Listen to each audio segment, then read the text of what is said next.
नमस्कार विद्यार्थी मित्रों, धोरण 9 विषय सामाजिक विज्ञान चैप्टर नंबर 15 जल परिवाह। विद्यार्थी मित्रों, आ चैप्टर में એટલે કે આ ભૂગોળના ચેપ્ટરમાં આપણે જળ પરિવાહ એટલે શું, જળ પરિવાહ પ્રણાલી એટલે શું વગેરે વિષયની સમજૂતીઓ આપણે પ્રાપ્ત કરી ગયા। સૌથી પહેલા નદી બેસિન કોને કહેવાય એની પણ વ્યાખ્યા આપણે જોઈ ગયા। ભારતની જે મુખ્ય નદીઓ જેને બે વિભાગમાં વહેંચવામાં આવેલી છે, હિમાલયની નદીઓ અને દ્વીપકલ્પીય નદીઓ। એ હિમાલયની નદીઓ વિશેની વિસ્તૃત માહિતી આપણે લાસ્ટ વિડીયોમાં માણી સમજી ગયા। આજે આપણે ભારતની આ મુખ્ય નદીઓના વિભાગમાં જે બીજો વિભાગ છે જેને કહેવાય દ્વીપકલ્પીય નદી, તો એ દ્વીપકલ્પીય નદી ભારતમાં કઈ કઈ જોવા મળે છે અને એનું બેસિન ક્ષેત્ર કયું છે, આ નદી કેટલી લંબાઈ ધરાવે છે અને કયા વિસ્તારોમાંથી એ પસાર થાય છે, એનું બેસિન ક્ષેત્ર અને એનું ઉદ્ગમ સ્થાન, આ વિશેની માહિતીઓ આપણે મેળવવાની છે। પરીક્ષામાં પ્રશ્ન પૂછી શકાય, નર્મદા બેસિન વિશે વિસ્તૃત માહિતી આપો, ગોદાવરી નદીનું બેસિન જણાવો, કૃષ્ણા નદીનું બેસિન જણાવો, આવી રીતના પ્રશ્ન આવે છે। તો બેસિન ક્ષેત્ર કોને કહેવાય એની માહિતી અને એની વ્યાખ્યા આપણે અગાઉના લેક્ચરમાં સમજી ગયેલા છે। તો અહીંયા આપણે આજનો જે પ્રશ્ન આપણો જે છે દ્વીપકલ્પીય નદીઓ, ભારતની જે આ મુખ્ય નદીઓમાં કઈ કઈ પ્રકારની દ્વીપકલ્પીય નદીઓ છે જેની માહિતી આપણે મેળવવાના છે। દ્વીપ એટલે કે બે ટાપુ જેને કહેવાય, અને દ્વીપકલ્પ એટલે કે જેની ત્રણ બાજુ પાણીનો જથ્થો અથવા વિસ્તાર આવેલો હોય એને આપણે દ્વીપકલ્પ તરીકે ઓળખીએ છીએ। અને એનાથી જે બનતા એવા પ્રદેશ એને મુખ ત્રિકોણ પ્રદેશ, જ્યાં ત્રણ નદીઓના પાણીનો સંગમ જોવા મળતો હોય એવા પ્રદેશોને મુખ ત્રિકોણ પ્રદેશ આપણે કહીએ છીએ અથવા ડેલ્ટાથી આપણે ઓળખીએ છીએ। તો મિત્રો, અહીંયા આપણો જે ટોપિક છે દ્વીપકલ્પીય નદીઓ વિશેની માહિતીઓ આપણે પ્રાપ્ત કરીએ। તો દ્વીપકલ્પીય નદીઓમાં સૌથી પહેલા તો કઈ કઈ નદીઓનો સમાવેશ થાય છે, તો મુખ્ય નદીઓ આપણે જોઈએ તો મહાનદી, ગોદાવરી, કૃષ્ણા, કાવેરી વગેરે, અને એક પછી એક તાપી નદી છે, નર્મદા નદી છે વગેરે। એક પછી એક આ નદીઓના આપણે બેસિન ક્ષેત્રની માહિતીઓ પ્રાપ્ત કરવાના છે। તો આ દ્વીપકલ્પીય નદીઓમાં મુખ્ય એનો જળ વિભાજક એ એવું કહેવાય કે પશ્ચિમ ઘાટને ગણવામાં આવે છે। જળ વિભાજક કોને કહેવાય એની પણ માહિતી આપણે પ્રાપ્ત કરી ગયા છે, એટલે અહીં ફરીથી આપણે એની ચર્ચા કરતા નથી। તો જળ વિભાજક નદીઓ વચ્ચે જે અવરોધક હોય, નદીઓના માર્ગમાં જે અવરોધક હોય અને એને કારણે નદીનો પ્રવાહ જે બે ફાંટામાં વહેંચાઈ જતો હોય એ એનો જળ વિભાજક માનવામાં આવે છે। અહીં આપણે વાત કરીએ દ્વીપકલ્પીય નદીઓની, તો પશ્ચિમ ઘાટ દક્ષિણ ભારતના પશ્ચિમ કિનારે દક્ષિણથી ઉત્તર દિશામાં વ્યાપ્ત છે। નકશામાં આપણે જોઈએ તો એની માહિતીઓ આપણને ખબર પડે। અને અહીં આપણે હવે એક પછી એક નદીઓ વિશેની માહિતીઓ આપણે અહીં જોઈએ। નર્મદા અને તાપી નદી એક એવી નદી છે કે પૂર્વથી વહીને પોતે અરબ સાગરમાં સમાઈ જાય છે। બાકીની મોટા ભાગની નદીઓ અહીં જોઈશું આપણે તો એ બંગાળાની ખાડીમાં સમાઈ જતી જોવા મળે છે। પૂર્વથી વહીને પશ્ચિમે અરબ સાગરમાં કેટલીક નદીઓ હોય છે અને કેટલીક નદીઓ પૂર્વમાં બંગાળાની ખાડીમાં સમાઈ જાય છે। સૌથી પહેલા આપણે નર્મદા નદીનું બેસિન ક્ષેત્ર સમજીએ। નર્મદા બેસિન જેને કહેવાય, પરીક્ષામાં પ્રશ્ન પણ પૂછાય છે કે નર્મદા બેસિન વિશેની વિસ્તૃત માહિતીઓ આપો। તો અહીં આપણે ત્રણ વિગત એની સમજવાની આવશે। પહેલું તો કે એનું ઉદ્ગમ સ્થાન કયું છે, બીજું તો કે કેટલી લંબાઈ ધરાવે છે, અને ત્રીજું તો કે એનું બેસિન ક્ષેત્ર કયું છે, એટલે કે કયા વિસ્તારમાંથી એ પસાર થાય છે। તો સૌથી પહેલા નર્મદા નદીનું બેસિન આપણે જોઈએ તો કે નર્મદા મધ્યપ્રદેશના અમરકંટક પાસેથી નીકળે છે। આ એનું ઉદ્ગમ સ્થાન છે, કયું? અમરકંટક, જે મધ્યપ્રદેશમાં આવેલું છે। એટલે નર્મદા નદીનું ઉદ્ગમ સ્થાન એમપી મધ્યપ્રદેશ, અને એનું સ્થળ કયું તો કે અમરકંટક માંથી આ નર્મદા નદીનું ઉદ્ગમ સ્થાન આપણને જોવા મળે છે। પશ્ચિમ બાજુએ ફાતખીરમાંથી વહે છે અને જબલપુર નામનો જે જિલ્લો છે એ જબલપુર પાસેથી જે સંગે મરમરના જે પથ્થરનો પહાડી વિસ્તાર છે, સંગે મરમર એટલે કે માર્બલ જે આપણે બોલીએ છીએ, સંગે મરમરના પથ્થરો એટલે માર્બલના પથ્થરો એમ. તો જબલપુર પાસે જે સંગે મરમરનો જે પહાડી પ્રદેશ છે ત્યાંથી આ નર્મદા નદીનો પ્રવાહ એ વહેતો જોવા મળે છે અને એને કારણે જ્યારે સૂર્યના કિરણો આ પહાડી પ્રદેશ પર પડે છે ત્યારે ખૂબ જ એવું કુદરતી સૌંદર્ય પણ રચાય છે. ખૂબ જ ઢોળાવ હોવાને કારણે વેગથી વહે છે અને અહીં એ ધુવાધાર નામનો જળધોધ પરીક્ષામાં પૂછાય છે. આ ધુવાધાર નામના આ જળધોધની એ પોતે રચના કરે છે. તો નર્મદા નદીનું ઉદ્ગમ સ્થાન થયું અમરકંટક મધ્યપ્રદેશ, જબલપુરના પહાડી પ્રદેશમાંથી વહે છે. એની લંબાઈ છે 1312 કિલોમીટર. 1312 કિલોમીટરની આ લંબાઈ ધરાવે છે. ઘણી બધી શાખા નદીઓની લંબાઈ વધારે નથી પણ કાટખૂણે એને મળે છે. એટલે આ નદીનું બેસિન મધ્યપ્રદેશ અને ગુજરાત માનવામાં આવે છે. એનું બેસિન ક્ષેત્ર કયું તો કે મધ્યપ્રદેશ અને ગુજરાત. આ એનું બેસિન ક્ષેત્ર માનવામાં આવે છે. તો મિત્રો અહીં એ નર્મદા બેસિન ક્ષેત્ર વિશેની માહિતીઓ આપણે પ્રાપ્ત કરી ગયા. હવે જોઈએ આપણે તાપી બેસિન. પરીક્ષામાં આ મોસ્ટ આઈએમપી ગણી શકાય છે. નર્મદા ઘણીવાર પૂછાયેલું છે. નર્મદા બેસિનની વિસ્તૃત માહિતીઓ. હવે તાપી નદી એટલે કે આપણા સુરતની જે તાપી, જેનું ઉદ્ગમ સ્થાન છે મધ્યપ્રદેશમાં સાતપુડાની જે ગિરિમાળા આવેલી છે, સાતપુડાની ગિરિમાળા મધ્યપ્રદેશમાં આવેલી છે. એનો જે બેતુલ જિલ્લો છે, કયો જિલ્લો? બેતુલ. આ બેતુલ જિલ્લામાંથી આ તાપી નદી એ ઉદ્ભવે છે અને આગળ તે નર્મદાની સમાંતર ફાટથી થઈને વહીને એ પોતે અરબ સાગરમાં સમાઈ જાય છે. તાપી નદી એક એવી નદી છે જે અરબ સાગરમાં સમાઈ જાય છે અને આગળ જતા તે આપણો કહેવાય કે મધ્યપ્રદેશ અને બીજો એનો જે વિસ્તાર છે મહારાષ્ટ્ર, મધ્યપ્રદેશ અને મહારાષ્ટ્રમાં એનું બેસિક ક્ષેત્ર વિશાળ પ્રમાણમાં જોવા મળે છે. એની લંબાઈ 724 કિલોમીટર છે. 724 કિલોમીટર છે. નકશાપટ્ટીમાં આ નદીઓ અંદર દર્શાવેલી છે અથવા આપણી પાસે પુસ્તક હોય તો પણ એમાં જોવા મળશે. હવે અરબ સાગર તથા પશ્ચિમ ઘાટ વચ્ચેનું કિનારાનું મેદાન સાંકડું છે. અહીં લંબાઈ ઓછી હોવાને કારણે એ પશ્ચિમ બાજુ વહેતી મુખ્ય નદીઓમાં સાબરમતી અને મહીસાગરનો પણ સમાવેશ થાય છે. અહીં તાપી નદીની લંબાઈ આપણે જોઈએ 724 કિલોમીટર. તો આ થયું તાપી બેસિન એટલે કે એનું ઉદ્ભવ સ્થાન કયું? સાતપુડાની ગિરિમાળા મધ્યપ્રદેશ અને બેતુલ જિલ્લો. લંબાઈ તો કે 724 કિલોમીટર લંબાઈ છે અને મહારાષ્ટ્ર અને મધ્યપ્રદેશ એનું બેસિન ક્ષેત્ર માનવામાં આવે છે. આપણી સુરતની તાપી નદી જેને આપણે કહીએ છીએ એ.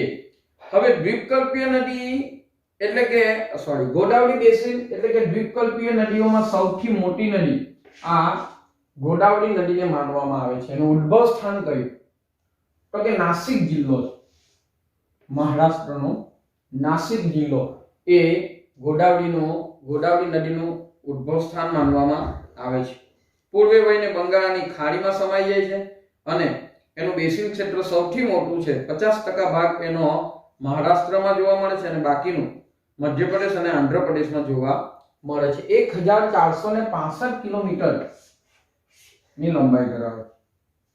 ફરીથી જોઈએ તો આપણે ગોદાવરી બેસિન દ્વીપકલ્પીય નદીઓમાં સૌથી મોટી નદી.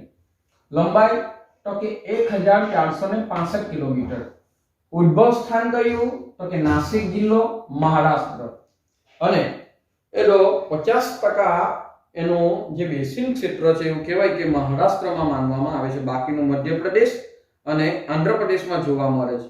આ ગોદાવરીના અનેક શાખા નદીઓ મળે છે જેમાં પૂર્ણા, વર્ધા, પ્રાણહિતા, માંજરા, વેનગંગા તથા પેનગંગા વર્ધા, પ્રાણહિતા, માંજરા, વેનગંગા, પેનગંગા આ બધી એની શાખા નદીઓ છે અને આ બધી નદીઓનું બેસિન ક્ષેત્ર વિસ્તૃત છે અને એનો પ્રવાહનો માર્ગ પણ લાંબો છે.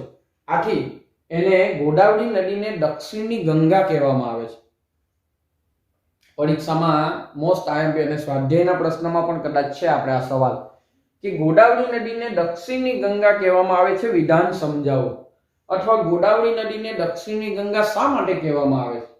તો કે ગોદાવરી નદીને ઘણી એવી શાખા નદીઓ મળે છે. કઈ કઈ? તો કે વર્ધા, માંજરા, પેનગંગા, વેનગંગા, પ્રાણહિતા, પૂર્ણા, વર્ધા વગેરે.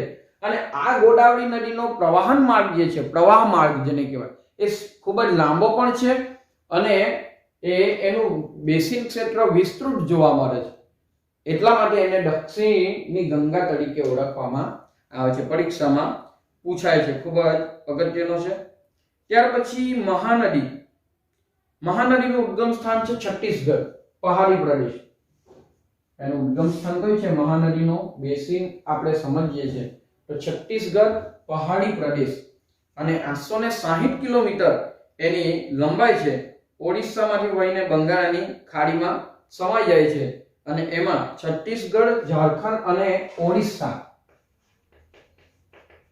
છત્તીસગઢ, ઝારખંડ અને ઓડિશા આ એનું બેસિન ક્ષેત્ર માનવામાં છે. એટલે કે આટલા વિસ્તારોમાંથી ખાસ એનો પ્રવાહ આપણે વહેતો જોવા મળે છે. તો મહાનદી એનું ઉદ્ગમ સ્થાન પછી છત્તીસગઢ, એનો પહાડી પ્રદેશમાંથી નીકળે છે.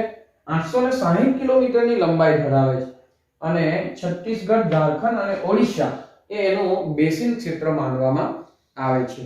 હવે જોઈએ આપણે કૃષ્ણા નદી.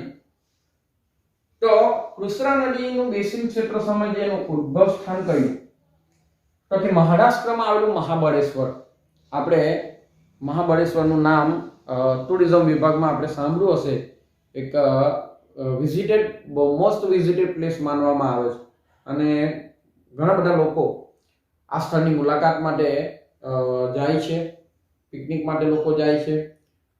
ઘણા બધા શૂટિંગના સ્થળો પણ ત્યાં છે. બોલિવૂડ, હોલિવૂડના પણ ત્યાં શૂટિંગ થયેલા છે. એવું મહાબળેશ્વર ખૂબ જ પ્રસિદ્ધ સ્થળ છે અને આ મહાબળેશ્વર એટલે કે મહારાષ્ટ્રમાં આવેલું એ મહાબળેશ્વર આ કૃષ્ણા નદીનું બેસિન ક્ષેત્ર ઉદ્ભવ સ્થાન માનવામાં આવે છે. લંબાઈ તો કે 1400 કિલોમીટરની લંબાઈ ધરાવે છે. 1400 કિલોમીટરની લંબાઈ એ પોતે ધરાવે છે અને એને ઘણી બધી એવી શાખા નદીઓ પણ મળે છે. એ શાખા નદીઓમાં ભીમા, પછી કોયના, ઘાટપ્રભા, મુસી, તુંગભદ્રા વગેરે. અને મહારાષ્ટ્ર, આંધ્રપ્રદેશ વગેરે એનું બેસિન ક્ષેત્ર માનવામાં આવે છે. કર્ણાટક, મહારાષ્ટ્ર અને આંધ્રપ્રદેશ આ એનું બેસિન ક્ષેત્ર માનવામાં આવે છે. તો આ થયું કૃષ્ણા બેસિન. કાવેરી નદીનું બેસિન ક્ષેત્ર આપણે સમજીએ તો કે એનું ઉદ્ભવ સ્થાન છે બ્રહ્મગીરી, પશ્ચિમ ઘાટ. બ્રહ્મગીરીની પર્વતમાળાઓ, પશ્ચિમ ઘાટ એનું ઉદ્ભવ સ્થાન છે. એટલે કે પશ્ચિમ ઘાટની બ્રહ્મગીરી પર્વતમાળામાંથી આ કાવેરી નદી એ નીકળે છે. 760 કિલોમીટર આ જે છે 760 કિલોમીટર એ પોતે લંબાઈ ધરાવે છે અને ખાસ કરીને અહીં એના જે બેસિન ક્ષેત્રો જે છે એટલે કયા વિસ્તારોમાંથી એ પસાર થાય છે તો કે કેરળ, કર્ણાટક અને તામિલનાડુ.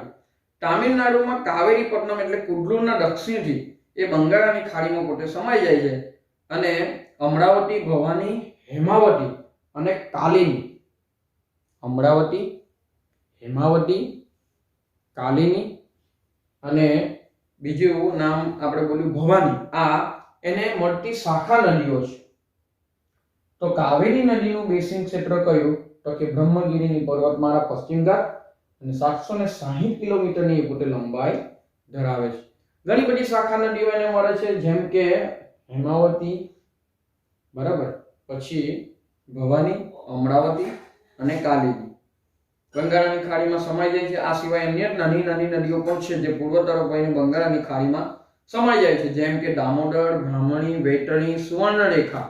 આ બધી નદીઓ પણ છે પરંતુ નાની નદીઓ છે. કઈ? દામોદર, બ્રાહ્મણી, વૈતરણી અને સુવર્ણરેખા પૃથ્વીની સપાટી પર 71% જલાવરણ છે, 97% જળ ખારું છે અને 3% જળનો જ આપણે ઉપયોગ કરીએ છીએ. આ માહિતીઓ 8મા ધોરણમાં આપણે આવે છે. આ પૃથ્વી પર 97% જે પાણી છે એ કેવું છે? ખારું પાણી. અને 3% જે પાણી છે એ મીઠું પાણી, જેનો આપણે ઉપયોગ કરીએ છીએ પીવામાં કે રસોઈમાં કે વગેરે. હવે એમાંથી પણ જે 1.5% જે પાણી છે એ તો બરફનું પાણી છે અને બીજું 1.5% પાણી એ પીવાલાયક પાણી ગણાય. તો મિત્રો અહીંથી આપણે એટલું આપણે સમજવાનું છે કે પૃથ્વીની સપાટી ઉપર રહેલા પાણીનું ખૂબ જ મહત્વ છે. આશરે 71% ભાગ આ પૃથ્વી પર જલાવરણનો માનવામાં આવે છે. જલ આવરણ, જલ વત્તા આવરણ, 71% ભાગ એ પાણીનો ભાગ છે અને એમાં 97% પાણી જોવા જઈએ તો ખારું પાણી આ પૃથ્વી ઉપર છે. માત્ર ને માત્ર 3% પાણી અહીં આપણને મીઠું પાણી જોવા મળે છે અને એમાં પણ 1.5% પાણી તો બરફનું પાણી માનવામાં આવે છે અને 1.5% પાણી એ પીવાલાયક પાણી છે. તો પાણીનું ખૂબ જ મહત્વ છે, એટલા માટે પાણી બચાવો અભિયાન પર સરકાર ચલાવે છે. આપણે પણ ભવિષ્યની પેઢીને ધ્યાનમાં રાખીને પાણીનો આપણે કરકસરપૂર્વક ઉપયોગ કરવો. જ્યાં જરૂરિયાત જેટલું પાણી હોય એટલું પીવું અને ગમે તેમ પૂરતા પ્રમાણમાં એનો બગાડ કરવો નહીં. પૂરતું પાણી જ લેવું અને એનો કરકસર ઉપયોગ કરવો, જેથી કરીને આવનારી પેઢીને એનો લાભ પ્રાપ્ત થઈ શકે. તો મિત્રો અહીં આપણે આ દ્વીપકલ્પીય નદીઓ વિશેની માહિતીઓ પ્રાપ્ત કરી ગયા અને આ દ્વીપકલ્પીય નદીઓમાં આપણે જેટલી કઈ નદીઓની માહિતી પ્રાપ્ત કરી, ફરીથી થોડી એની આપણે ચર્ચા કરી લઈએ. તો દ્વીપકલ્પીય નદીઓની મહત્વની નદીઓ કઈ કઈ છે? તો કે મહાનદી છે, ગોદાવરી, કૃષ્ણા અને કાવેરી. જળ વિભાજક તરીકે મુખ્ય જળ વિભાજક એનો પશ્ચિમ ઘાટ માનવામાં આવે છે. હવે નર્મદા નદીનું બેસિન જોઈએ તો એનું ઉદ્ગમ સ્થાન છે અમરકંટક, મધ્યપ્રદેશ. 1312 કિલોમીટર એ લંબાઈ ધરાવે છે. જબલપુર ના પહાડી પ્રદેશ એટલે કે સંગે મરમર ના વિસ્તારોમાંથી પસાર થઈ છે. ધુઆધાર નામના જળધોધની રચના કરે છે. ધુઆધાર ધોધ પૂછાય છે પરીક્ષામાં. મધ્યપ્રદેશ અને ગુજરાત એનું બેસિન ક્ષેત્ર માનવામાં આવે છે. બરાબર. ત્યાર પછી તાપી બેસિન, બેતુલ જિલ્લો, સાતપુરાની ગિરિમાળા, મધ્યપ્રદેશ. લંબાઈ 724 કિલોમીટર છે. ગોદાવરી બેસિન તો કે એનું ઉદ્ગમ સ્થાન છે નાસિક જિલ્લો, મહારાષ્ટ્રમાં આવેલું છે. દ્વીપકલ્પીય નદીઓમાંની સૌથી મોટી નદી માનવામાં આવે છે. 1465 કિલોમીટર એ પોતે લંબાઈ ધરાવે છે. બેસિન ક્ષેત્રની આપણે વાત કરી ગયા છે. મહાનદીનું ઉદ્ગમ સ્થાન તો કે છત્તીસગઢ નો પહાડી પ્રદેશ, 860 કિલોમીટરની એની લંબાઈ છે. છત્તીસગઢ, ઝારખંડ અને ઓડિશા. કૃષ્ણા નદીની વાત કરીએ તો આપણે તો કૃષ્ણા નદીનું ઉદ્ગમ સ્થાન છે મહાબળેશ્વર, મધ્યપ્રદેશ. 1400 કિલોમીટર એ પોતે લંબાઈ ધરાવે છે. કાવેરી નદી તો કે બ્રહ્મગીરી, પશ્ચિમ ઘાટની બ્રહ્મગીરીની પર્વતમાળામાંથી એ પોતે નીકળે છે. 760 કિલોમીટરની એની લંબાઈ છે. તો આવી રીતે આ દ્વીપકલ્પીય નદીઓનું બેસિન ક્ષેત્રની આપણે માહિતીઓ પ્રાપ્ત કરી ગયા છે.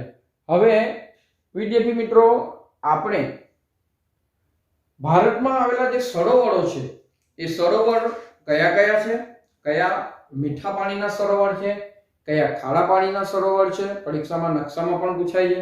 સરોવરોનું મહત્વ અને નદીઓનું મહત્વ વિશેની માહિતીઓ હવે આપણે પ્રાપ્ત કરીએ.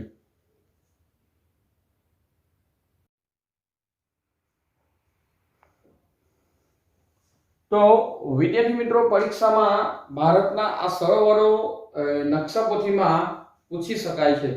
ભારતમાં અનેક એવા નાના મોટા સરોવરો આપણને જોવા મળે છે. એમાં કેટલાક મીઠા પાણીના સરોવરો છે, કેટલાક ખારા પાણીના સરોવરો છે અને હિમાલયનો જે બરફ પીગળવાને કારણે પણ ઘણા બધા એવા સરોવર રચાતા હોય છે, તેની માહિતી આપણે જોઈએ.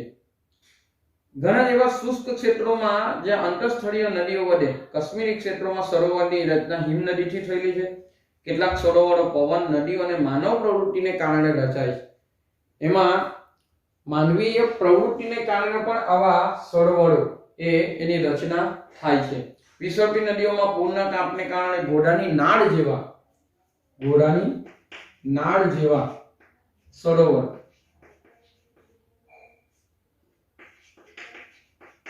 એ પણ રચાય છે. ઘોડાની નાળ જેવા સરોવરો પણ રચાય છે. ભરતીને કારણે સમુદ્રમાં ભરતીને કારણે લઘુન સરોવર, નાના સરોવર લઘુન, એની પણ રચના આપણને જોવા મળે છે. સમુદ્રની ભરતીને કારણે લઘુન સરોવરો રચાય છે, પરીક્ષામાં પૂછાય છે. અને ઘણીવાર વિસર્પણને કારણે, વિસર્પી નદીઓમાં પૂરના કાપને કારણે આ ઘોડાની નાળ આકારના સરોવર પણ રચાતા જોવા મળે છે. હવે ઘણા એવા સરોવરો એવા છે. લઘુન સરોવરમાં ચિલ્કા, કોલેરુ અને પુલિકર. આજે ચિલ્કા સરોવર છે, કોલેરુ છે અને પુલિકર નકશામાં આપેલા છે. આ સરોવરો એ લઘુન સરોવરના ઉદાહરણ તરીકે આપણે લઈ શકીએ. જે શાને કારણે એની રચના થયેલી છે? તો કે સમુદ્રમાં ભરતી આવવાને કારણે. સમુદ્રમાં ભરતી આવે એટલે આજુબાજુના વિસ્તારોમાં એનું પાણી ફરી વળે, અને જ્યારે ભરતી ઓટ થઈ, આ ભરતી સમી જાય, ત્યારે એને કારણે જે મોટા જે ખાડાઓ હોય અથવા મોટા ભાગના વિસ્તારોમાં જે ખાડા હોય એમાં એ પાણી ભરાઈ રહેતું હોય છે, અને એને કારણે આવા સરોવરની પણ રચના થતી જોવા મળે છે, જેને લઘુન સરોવર તરીકે ઓળખાય. રાજસ્થાનમાં આવેલું સાંભળ સરોવર, રાજસ્થાનમાં આ પરીક્ષામાં પૂછાય છે. સાંભળ સરોવર ક્યાં આવેલું છે? તો કે રાજસ્થાન. એ ખારા પાણીનું સરોવર માનવામાં આવે છે, ખારા પાણી, અને ત્યાં ખૂબ મોટા પ્રમાણમાં મીઠું પણ પકાવવામાં આવે છે, અને મત્સ્ય પ્રવૃત્તિ માટે પણ એનો ઉપયોગ થાય છે. મીઠા પાણીના સરોવરો આપણે હિમાલયમાં જોવા મળે, કારણ કે હિમનદી દ્વારા નિર્માણ પામેલા હોય. હિમનદી એટલે કે બરફવાળી નદી, જેનો ઉનાળામાં બરફ પીગળવાને કારણે પાણીનો જથ્થો વધે છે, અને એના ગર્ભમાં એ ભરાવાથી આ સરોવરની રચના થાય છે. સુંદર સરોવર બને છે, જેમ કે કાશ્મીરનું વુલર સરોવર. કાશ્મીરનું વુલર સરોવર પરીક્ષામાં આપણને પૂછાય છે. ધ્યાન રાખજો. વુલર સરોવર ક્યાં? તો કે કાશ્મીર. વુલર અને દાલ સરોવર બંને આપણે જોવા મળે છે. તો આ વુલર સરોવર એ પણ રચાય છે. ડલ, ભીમતાલ, નૈનીતાલ, લોકતાલ અને બરાપા વગેરે સરોવર આ ક્ષેત્રોમાં જોવા મળે છે. ડલ, ભીમતાલ, બરાબર, પછી બરાપા, પછી નૈનીતાલ વગેરે સરોવરો પણ રચાય છે. સરોવરની ઉપયોગિતા તો કે આપણે ઘણી રીતે ઉપયોગી છે. એનું જળ સંચિત કરી શકાય છે. અન્ય ઉપયોગ માટે એનો ઉપયોગ દુષ્કાળ વખતે પણ એનો ઉપયોગ થાય છે. નદી પર બંધાયેલા બંધો, કેટલાક સરોવર જળ વિદ્યુત ઉત્પન્ન માટે છે. કુદરતી સૌંદર્યમાં વધારો પણ કરે છે, અને સહેલાણીઓ માટે સહેલાણીઓ માટે પણ એ ખૂબ જ ઉપયોગી છે. તો આ સરોવરોનો ઉપયોગ આપણે ઉદ્યોગ ઉત્પાદન માટે પાણીનો ઉપયોગ કરીએ છીએ. જળ વિદ્યુત માટે પણ એનો ઉપયોગ કરી શકીએ. કૃષિ માટે પણ કૃષિ ઉત્પાદન માટે પણ આવા સરોવરનો ઉપયોગ કરી શકીએ છીએ. પરીક્ષામાં પૂછાય કે સરોવરની ઉપયોગિતા જણાવો, તો આવા સરોવરો વિશેની માહિતી લખીને એની ઉપયોગિતા આપણે લખી શકીએ છીએ. પ્રવાસન સ્થળ અને મત્સ્ય પ્રવૃત્તિ તરીકે પણ આવા સરોવરો ખૂબ જ ઉપયોગી છે. એવી જ રીતે આપણે જોઈએ તો નદીઓનું મહત્વ. ચલો આ એક ટોપિક છે આપણો, પછી વિડિયો આપણો પૂર્ણ થશે. નદીઓનું મહત્વ, જેને આપણે લોકમાતાનું નામ આપ્યું છે, જેને આપણે લોકમાતા તરીકે ગણીએ છીએ. ભારતમાં નદી દુનિયાના દરેક દેશોમાં નદીઓનું ખૂબ જ મહત્વ રહેલું હોય છે, અને આ નદીઓનું જે આર્થિક મહત્વ, માનવ ઇતિહાસમાં નદીઓનું ખૂબ મહત્વ છે. કુદરતી સંસાધન માનવામાં આવે છે. આપણી પ્રાથમિક જરૂરિયાતો સંતોષે છે. ઉદ્યોગો માટે, કૃષિ ઉત્પાદન માટે, આપણા ઘર વપરાશ, જીવન જરૂરિયાતના જેટલા કઈ રોજિંદા કામોની પ્રવૃત્તિઓ છે, રસોઈ બનાવવું હોય, વાસણ ધોવા હોય, બરાબર, પશુઓને પાણી પીવડાવવા માટે, આપને પીવા માટે વગેરે રીતે આપણે આ પાણીનો ઉપયોગ કરીએ છીએ, જેને આપણે લોકમાતાનું બહુમાન આપ્યું છે. અને નદીઓને આપણે લોકમાતા કહીએ છીએ ખરા, પરંતુ આજે પ્રાચીન સંસ્કૃતિઓમાં પણ નદીઓને ખૂબ જ મહત્વ આપેલું છે. મોટાભાગની નદીઓમાં મોટા શહેરો નદી કિનારે વિકાસ પામેલા છે, જેમ કે દિલ્હી, કલકત્તા, અમદાવાદ છે, ભરૂચ છે, આપણું સુરત, એ પણ નદી કિનારે વિસરેલા શહેરો છે. એટલે નદીઓનું ખૂબ જ મહત્વ રહેલું છે. ભારત કૃષિ પ્રધાન દેશ છે, એટલે એનો પાયો ગણાય. આધુનિક સમયમાં તેના જળનો ઉપયોગ પીવા માટે, સિંચાઈ માટે, જળ વિદ્યુત અને નૌકા વિહાર માટે પણ કરાય છે. આપણે જે નદીઓને લોકમાતા કહીએ છીએ એમાં જ આપણે દૂષિત પાણીનું ઠલવાણ કરીએ છીએ, દૂષિત કચરો એમાં નાખીએ છીએ, બરાબર, ગંદકી અંદર કરીએ છીએ, અને એને કારણે આ નદીઓના પાણીને આપણે દૂષિત કરીએ છીએ. લોકમાતા, નદીઓને માતા તરીકે પૂજવામાં આવે છે. એનો ઉપયોગ ઘરેલું ઉપયોગ, કૃષિ ઉદ્યોગો માટે કરીએ છીએ. શહેરોની ગટરોમાં પણ આપણે આવું પાણી ઠલવતા જોવા મળે છે. માનવી જેને લોકમાતા કહે છે એને જ પ્રદૂષિત કરે છે. ટૂંકમાં ઔદ્યોગિકીકરણ અને શહેરીકરણને કારણે જળ પ્રદૂષણ વધ્યું છે. આ એક રાષ્ટ્રીય સમસ્યા આપણી બનેલી છે, અને એને દૂષિત થતું અટકાવવું એ આપણી ફરજ છે. સરકાર ઘણા બધા એવા પ્રોજેક્ટ એ નદીઓને બચાવવા માટેના કરે છે. ભારતના નાગરિક તરીકે આપણે એને દૂષિત થતું અટકાવવાનો પ્રયત્ન કરવો જોઈએ, અને સરકારને પણ આપણે સહયોગ આપીને એને મદદ કરતા બનવું જોઈએ. તો આવી રીતે નદીઓનું મહત્વ આપણે લખી શકીએ. જળ પ્રદૂષણ અટકાવવાના ઉપાયો જણાવો. પરીક્ષામાં આવો પણ સવાલ પૂછે.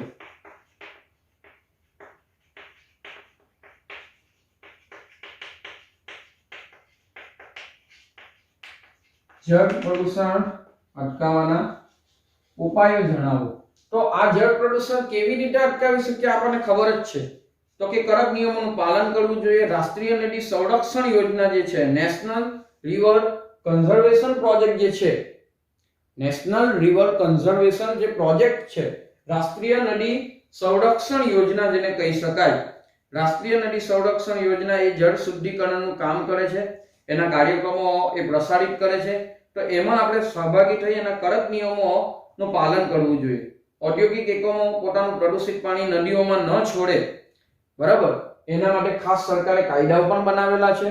અને જો કોઈ ઉદ્યોગ કંપની કરતા એ નદીઓના પાણીને નકામા પાણીથી અથવા ગંદુ પાણી છોડતી હોય, તો એવા ઔદ્યોગિક એકમો જે છે એને ત્યાંથી બંધ કરી દેવા જોઈએ. ઘણા બધા ઔદ્યોગિક એકમો છે જે નદીના પાણીને દૂષિત કરે છે, તો સરકારે એવા કડક કાયદા પણ બનાવેલા છે.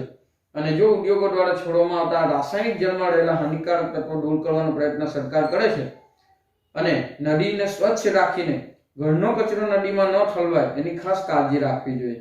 એના માટે રાષ્ટ્રીય નદી સંરક્ષણ યોજના એટલે કે NRCP આપણે જે કહ્યું એ શુદ્ધિકરણ માટે પ્રયત્ન કરે છે.